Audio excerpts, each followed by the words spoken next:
আজকে এসেছি হচ্ছে শ্বশুরবাড়ি।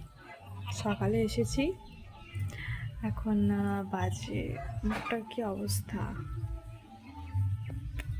এখন বাজে 3:30। আমি এখানে ঘুমাচ্ছি। এটা ওর দাদু ঠাকুমার ঘর, এখানেও ঘুমাচ্ছে।